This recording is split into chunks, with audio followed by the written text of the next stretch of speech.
A very warm welcome. Some call me Rogue Monk, and I would like to share the lore of Eldfall Chronicles in the world of Kalad. We'll start with the world lore, and this is the preface from the introductory manual of the Grand Academy, written by Amnatep the Wise. When recounting the tales of old, there are several truths one must always keep in mind. First, history is shaped by the hands of its victors, their parchments inked with pride, omission, and ambition.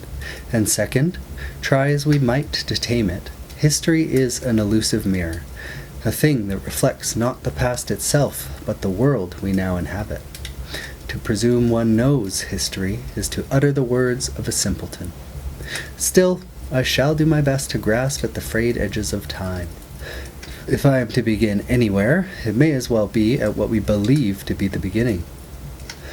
We call it the Elder Age, a time when the beings we name the Elders, half-gods of unimaginable power, reigned supreme. From their design came the first sapient civilizations, ancestors of the Rin peoples, though they were not alone. Other races, centaurs, kitsune, trolls, and many others were also brought forth into this world, shaped by design or divine whim.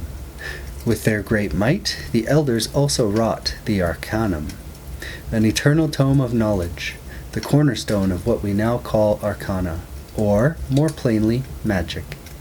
You are likely unfamiliar with arcana, novice. But rest assured, you will learn. For now, know this. Mana, the lifeblood of magic, is ever present in our world of Kalad. The elders, in their hubris, came to see themselves as gods, and like all gods, they desired to be all-knowing. They sought to fill the Arcanum with every secret of creation, even those not meant for mortal or immortal minds. Their travels spanned planes of existence, but in doing so they encountered anomalies that shattered reason, twisting their thoughts into unrecognizable hungers. Their final folly was the opening of a great gate at Kalad's center, believing it to hold the truth behind all things. But what poured forth from that gate was no enlightenment, only darkness. A foul miasma spilled into our world, and with it came horrors that defied the laws of flesh and sanity. The elders, unable to contain what they had unleashed, were themselves corrupted. Some say they vanished, others that they were consumed. In the telling of the Rin, it is said the elders still exist, unseen, forgotten, or sealed away beyond the veil of time. And so, civilization was left to fend for itself. The miasma was poison. It blotted the sun, withered the land, and cast all things into what seemed an eternal night. Refuge became the only pursuit. Cultures fled to hidden sanctuaries, abandoning the old world to rot beneath snow and shadow. This era, bleak and near terminal, is remembered as the Age of Dusk, when the world nearly died. Yet, even then, life found a way. The Rin tribes, who bore the most enduring legacies, fractured and scattered, carving out survivable niches across Kalad. But the moment reprieve came, fate struck again.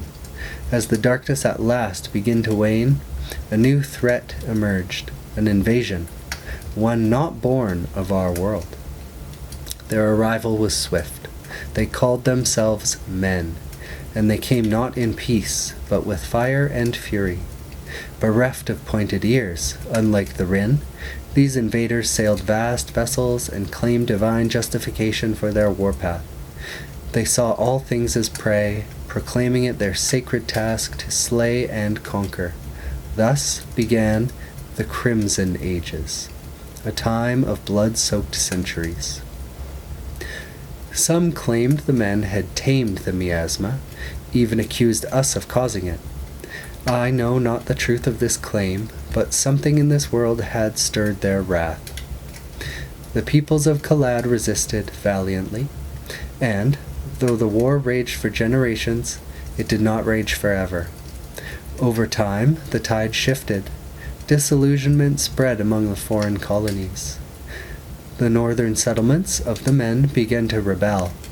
Inner conflict fractured their ranks, and in time, half turned against the other.